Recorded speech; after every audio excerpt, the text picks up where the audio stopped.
विश्वामित्र जी दोनों भाई राम और लक्ष्मण को लेने की चाह से अयोध्यापुरी में पहुंचे।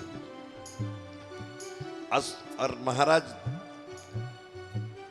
दशरथ के जब महल में गए तो राजा दशरथ ने खूब अतिथि स्वागत किया, राज ऋषि का खूब सम्मान किया, सेवा पूजा की। गुरुदेव आज्ञा करो, हुक्म करो, आप आज मेरे यहाँ पधारे हैं तो मैं क्या सेवा आपकी करूं। तो विश्वामित्र जी ने कहा, राजा असुर समूह सता वही मोही, असुर समूह सता वही मोही, मैं जाचन आयहूँ नृप तोही, मैं जाचन आयहूँ नृप तोही, अनुज समेत देहो रघुनाथा, अनुज समेत देहु रघुनाथा, निश्चर बद में होब सनाथा, निश्चर बद में होव सनाथा। महाराज मैं इसलिए आया हूं, विश्वामित्र जी कहते हैं कि हे राजन, राक्षसों के समूह मुझे बहुत सताते हैं, इसलिए मैं तुमसे कुछ मांगने आया हूं। छोटे भाई सहित श्री रघुनाथ जी को मुझे दो, राक्षसों के मारे जाने पर मैं उनको आपको लौटा दूंगा।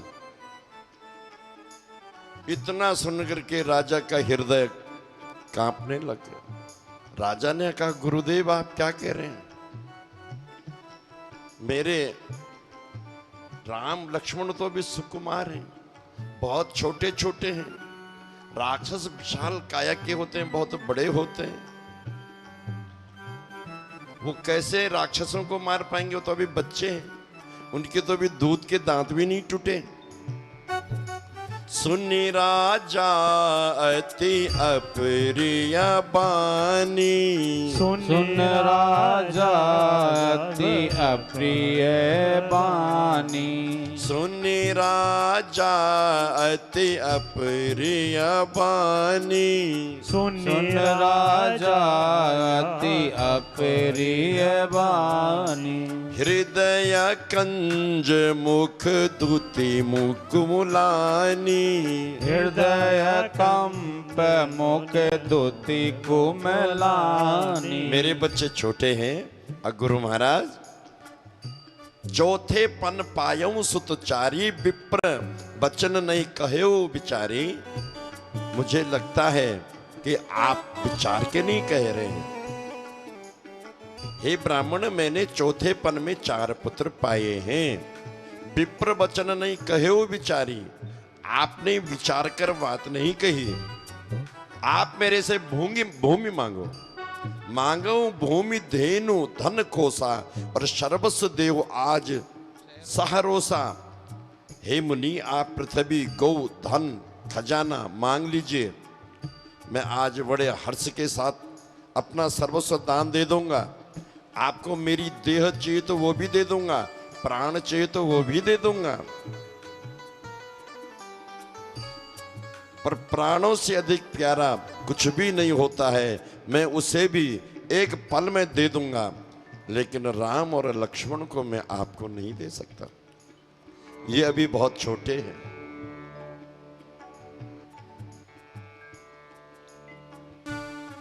जब ये शब्द कहे और विश्वामित्र ने कहा कि राजा, मैंने सुना है कि तुम्हारे बाबा रघु हुए, तुम्हारे दादाजी,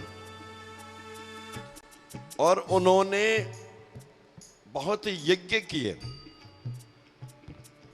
और जब एक बार यज्ञ में उनके पास धन की कमी आ गई तो उन्होंने अपने वस्त्र तक ब्राह्मणों को दान में दे दिए, और स्वयं एक वसुंधरा में रहे, लंगोटी में रहे, और उसी काल में उसी समय वहां एक ब्राह्मण आया, काशी से पढ़ करके आया ब्राह्मण बालक, और उसने अपने गुरुजी को कहा कि गुरुदेव मैं आपके लिए दक्षिणा क्या लाऊं? तो गुरुदेव ने कहा कि मुझे 5 सोने की असरफी देना। तो मैं बोले मैं जरूर लाऊंगा। तो बोले तो कहां से लाएगा बेटा, कितने समय में चुकाएगा? बोले जाते ही पहले आपकी दक्षिणा दूंगा। पर लाएगा कहां से, तो गरीब है। बोले मैं गरीब हूं, पर मेरे राजा सूर्यवंशी रघु गरीब नहीं है। मैं उनके पास जाऊंगा और उनसे 5 स्वर्ण अप्सरपी मांगूंगा और आपको गुरुदेव दान में दूंगा। राजा दशरथ, वो ब्राह्मण बालक जब काशी से पढ़ करके तुम्हारे दादा रघु के पास आया, उस समय रघु के पास कुछ भी नहीं था। और उन्होंने राजा रघु से कहा कि हे राजा सूर्यवंशी, मैं विद्या पढ़ करके आया हूं और इस वक्त मुझे गुरुजी की दक्षिणा देनी है। मैं आपके पास मांगने के लिए आया हूं। बोले बेटा ब्राह्मण, हे विप्र, कितनी दक्षिणा चुकाओगे गुरुदेव को? बोले केवल 5 असरफी। बोले बस? बोले हाँ। तो बोले पहला काम मैं तेरा तुम्हारे लिए करूंगा। तुम वेद पाठ पढ़ करके आए हो और देश में राष्ट्र को चलाने के लिए भौतिक विकास भी होना चाहिए और साथ साथ में आध्यात्मिक विकास भी होना चाहिए।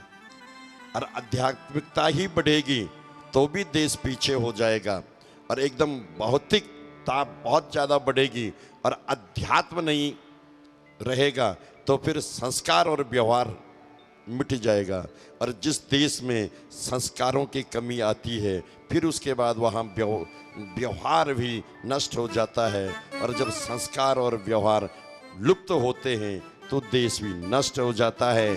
आप पढ़ कर के आए हो, मैं आपको 5 सोने की असरफी अभी उपलब्ध कराऊंगा। सचिव आए, उन्होंने कहा महाराज कहाँ से कराओगे, खजाना खाली पड़ा हुआ है। गुरुदेव भगवान, खजाने में 1 पैसा नहीं है। इतना तक कि आपने तो अपनी धोती तक भी दान दे दी, इस वक्त कुछ भी नहीं है। बोले कोई बात नहीं। एक पत्र लिखा महाराज रघु ने, और उस पत्र पर लिखा था कि हे सुरेश, सुरेश कहते हैं किसको? इंद्र को। इंद्र, मुझे इस वक्त असरफियों की जरूरत है। कितनी? 5, ज्यादा नहीं। और मैंने वो ब्राह्मण बालक को देनी है और उन्होंने अपने गुरुदेव को देनी है, और फिर इस ब्राह्मण बालक को अपने राज्य में शिक्षा की सेवा दूंगा। और ये मेरी यहाँ के जो नौनिहाल है, नई पीढ़ी है, उनको शिक्षित करेंगे। मुझे विश्वास है ब्राह्मण पर कि ये धर्म और संस्कृति का विस्तार करेंगे। और तुरंत मुझे 5 असरफी अगर इंद्र आपने भेजी नहीं तो कल तेरे राज्य में आक्रमण कर दूंगा। उस पत्र को बाण पर लगाया, प्रत्यंचा खींची, वो पत्र बाण के माध्यम से स्वर्ग में गया, जाकर के इंद्र के आसन के सामने टिक गया। बाण पत्र को खोला इंद्र ने, उसमें लिखा था कि रघु को असरफियों की जरूरत पड़ गई और केवल 5।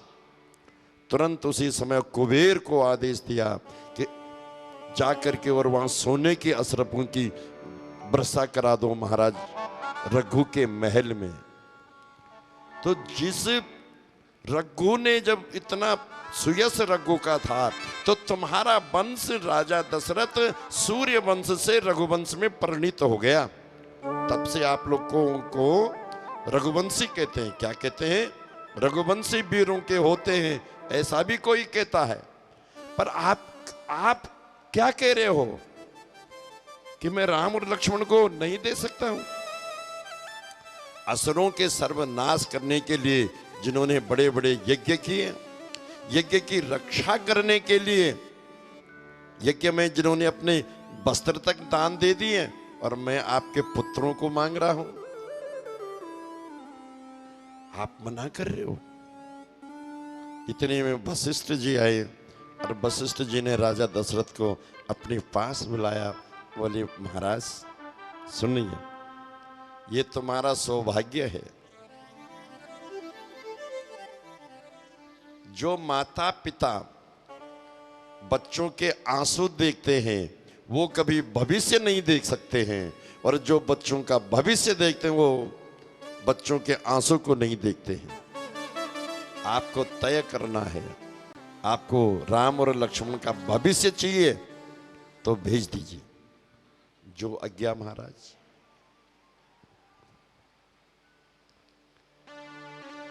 अति आदर दोहु तनय बुलाए, हृदय लाई बहु भांति सिखाए।